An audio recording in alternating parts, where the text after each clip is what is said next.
Indonesia, sebuah negeri dengan ribuan pulau, jutaan cerita, dan keberagaman yang tak tertandingi.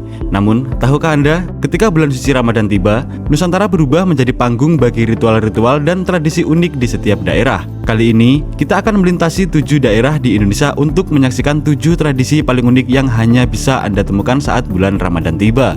Kita awali perjalanan ini dari tanah Serambi Mekah, di mana sebuah tradisi agung telah menanti. Menjelang datangnya bulan suci Ramadan, ada sebuah pemandangan yang tak biasa di tanah Serambi Mekah.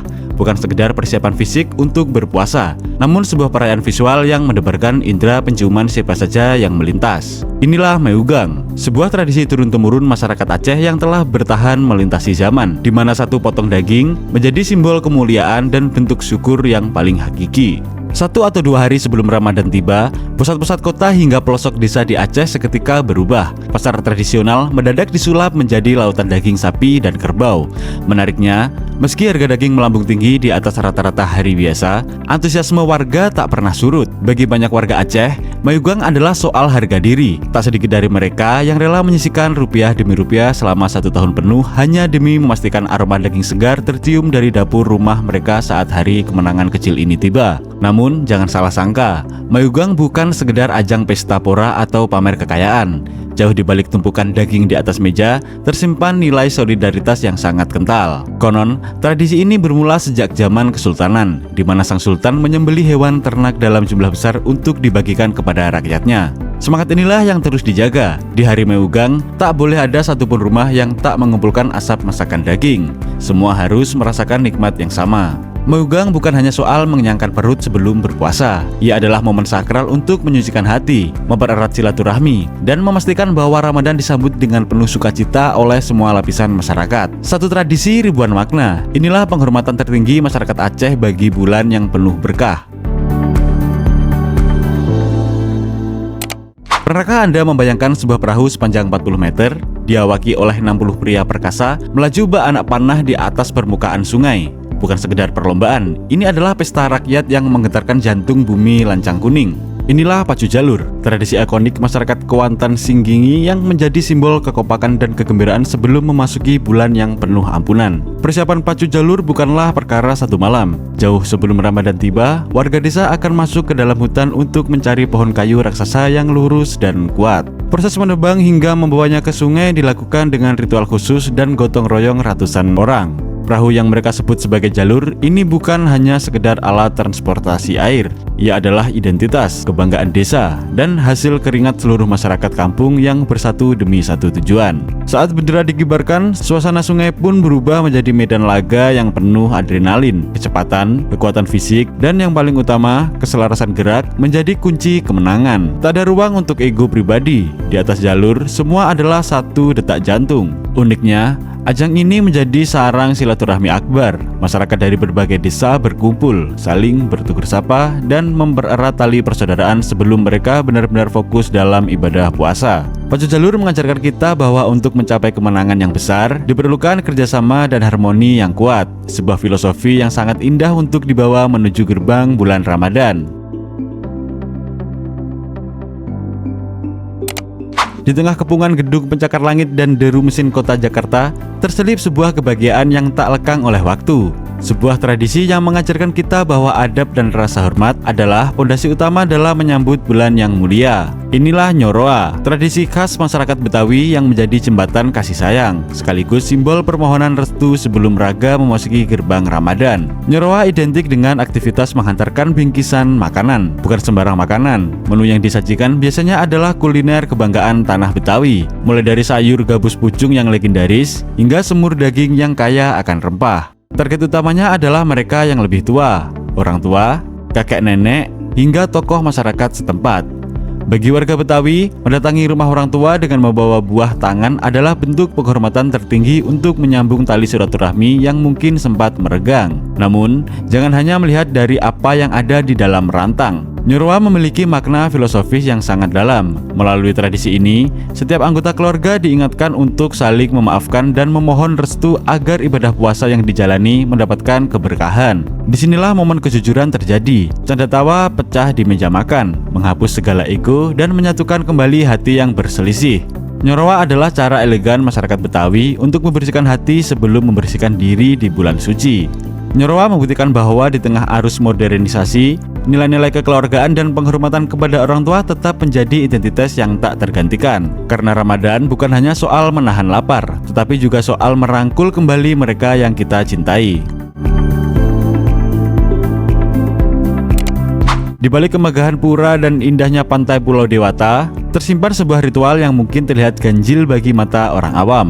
Ribuan orang sengaja melumuri seluruh tubuh mereka dengan lumpur, hingga tak ada sejengkal kulit pun yang terlihat bersih. Inilah Mebuuk-buugan, sebuah tradisi unik dari desa adat Kedonganan, di mana kotornya lumpur justru menjadi simbol dari pembersihan jiwa sebelum memasuki Lebaran baru yang suci. Jangan salah sangka, ini bukan sekedar permainan kotor-kotoran. Bagi masyarakat setempat, lumpur adalah simbol dari sifat-sifat buruk atau kotoran duniawi yang melekat pada manusia selama setahun terakhir. Dengan saling melumuri lumpur, warga diajak untuk menyadari bahwa setiap manusia memiliki noda dan kesalahan. Ini adalah bentuk kerendahan hati, sebuah pengakuan bahwa tak ada satupun manusia yang luput dari kekhilafan sebelum mereka menghadap Sang Pencipta di bulan yang fitrah. Puncak dari ritual ini adalah ketika seluruh warga berjalan beriring-iringan menuju pesisir pantai Kedonganan. Di sana, mereka akan menceburkan diri ke dalam air laut yang jernih untuk membasuh seluruh lumpur yang menempel di tubuh mereka. Proses pembersihan ini melambangkan sirnanya sifat-sifat buruk. Keluar dari air laut, mereka lahir kembali dengan raga yang bersih dan hati yang siap untuk menjalani ibadah puasa serta menyambut hari kemenangan dengan penuh kedamaian. Mebuuk-buugan mengajarkan kita bahwa untuk menjadi suci, terkadang kita harus berani mengakui segala kekotoran yang ada dalam diri kita. Sebuah harmoni antara manusia, alam, dan Tuhan yang terus terjaga di tanah Bali. Air adalah sumber kehidupan, dan bagi masyarakat di tanah Jawa, air juga merupakan sarana penyucian yang paling utama. Menjelang fajar Ramadan menyapa, ribuan orang akan berbondong-bondong menuju sumber-sumber mata air alami yang tersembunyi. Inilah Padusan, sebuah warisan leluhur dari zaman Kerajaan Mataram, di mana raga dibasuhi dan jiwa dipersiapkan untuk memasuki bulan yang penuh kesucian. Berasal dari kata adus, yang berarti mandi. Paduan bukan berarti aktivitas membersihkan badan dari debu dan kotoran. Lebih dari itu, ini adalah ritual meditasi fisik. Membasuh diri di umbul atau mata air alami dipercaya dapat melunturkan noda-noda batin yang menempel selama setahun terakhir. Zaman dahulu, para leluhur melakukan padusan di tempat yang sepi dan tenang untuk merenung. Namun kini, tradisi ini telah berubah menjadi momen kebersamaan yang hangat, di mana seluruh anggota keluarga turun ke air untuk saling mendoakan keselamatan. Keunikan padusan terletak pada pemilihan lokasinya. Masyarakat biasanya memilih sumber mata air asli yang keluar langsung dari perut bumi. Air yang dingin dan segar dianggap sebagai simbol kejernihan pikiran. Di sini, starta sosial seolah hilang. Semua orang menyatu dengan alam, meresapi setiap tetes air yang jatuh, seolah mempersiapkan diri agar kuat dan ikhlas menjalani ibadah puasa 1 bulan penuh ke depan. Padusan mengingatkan kita bahwa sebelum kita menahan lapar dan dahaga, hendaknya kita membersihkan niat dan raga, karena sesuatu yang bersih akan lebih mudah menerima keberkahan. Saat jarum jam menunjukkan pukul 2 dini hari, ketika sebagian besar orang masih terlelap dalam mimpi, sebuah energi besar justru baru saja bangkit di sudut-sudut jalan Sulawesi Utara dan Gorontalo. Inilah Kukuruyuk, bukan sekedar membangunkan orang untuk sahur, tapi sebuah pertunjukan musik jalanan yang penuh semangat, keceriaan, dan tentu saja kebisingan yang dirindukan. Dinamakan Kukuruyuk karena terinspirasi dari suara ayam jantan yang berkokok di pagi hari. Namun, versi manusia ini jauh lebih meriah. Para pemuda desa akan berkumpul, membawa alat musik apa saja yang bisa menghasilkan bunyi, mulai dari perkusi bambu tradisional hingga peralatan dapur. Tak ada konduktor di sini, namun irama yang mereka hasilkan sangat harmonis. Mereka berjalan berkilo-kilometer, masuk ke gang-gang sempit, memastikan tak ada satupun warga yang melewatkan waktu sahur mereka. Menariknya, tradisi ini adalah panggung bagi kreativitas anak muda. Di tengah gemburan teknologi dan alarm ponsel, Kukuruyuk tetap bertahan sebagai bentuk pengabdian sosial. Ada rasa kebersamaan yang kuat saat lelah berjalan. Candaan tawa di antara mereka menjadi bahan bakar yang tak pernah habis. Bagi warga, suara gaduh ini bukan gangguan. Sebaliknya, Kukuruyuk adalah tanda bahwa bulan Ramadan telah benar-benar hadir membawa nyawa di tengah kesunyian malam.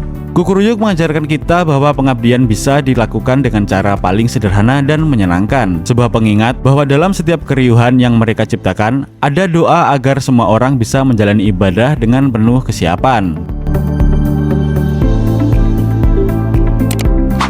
Ketika Ramadan memasuki 10 hari terakhir, sebuah kota di pesisir utara Jawa Timur seolah tak pernah memejamkan mata. Ribuan orang datang dari berbagai penjuru, tumpah ruah dalam sebuah harmoni antara doa, tradisi, dan roda ekonomi yang berputar kencang. Inilah Malam Selawe, sebuah tradisi yang merayakan malam ke-25 Ramadan, di mana spiritualitas dan kearifan lokal menyatu dalam satu napas yang sama. Nama Selawe diambil dari bahasa Jawa yang berarti 25. Tradisi ini berawal dari kebiasaan para santri di masa silam yang datang berbondong-bondong ke Bukit Giri untuk mengharap berkah malam Lailatul Qadar bersama sang guru Kanjeng Sunan Giri. Hingga kini, spiritualitas ini tidak pernah padam. Ziarah makam menjadi inti dari ritual ini, sebuah pengingat akan perjuangan dakwah dan kedekatan hamba dengan Sang Khalik di penghujung bulan suci. Namun, Malam Selawe bukan hanya soal sujud dan doa. Tradisi ini telah berkembang menjadi pesta rakyat yang luar biasa. Sepanjang jalan menuju makam berubah menjadi pasar malam raksasa. Dari kuliner khas seperti bandeng bakar hingga kerajinan tangan lokal, semuanya tumpah ruah di sini. Inilah sisi unik dari Malam Selawe, sebuah perayaan di mana ibadah dan kegembiraan rakyat berjalan beriringan. Tradisi ini membuktikan bahwa agama bisa menjadi penggerak ekonomi dan kebahagiaan bagi banyak orang. Dari Aceh hingga Gresik, kita telah melihat betapa kayanya Indonesia akan tradisi Ramadan. Setiap daerah memiliki cara unik untuk memuliakan bulan suci. Namun, semuanya bermuara pada satu titik, rasa syukur dan cinta kepada sesama. Semoga tradisi-tradisi ini tetap lestari, menjaga jati diri bangsa di tengah arus zaman yang terus berganti.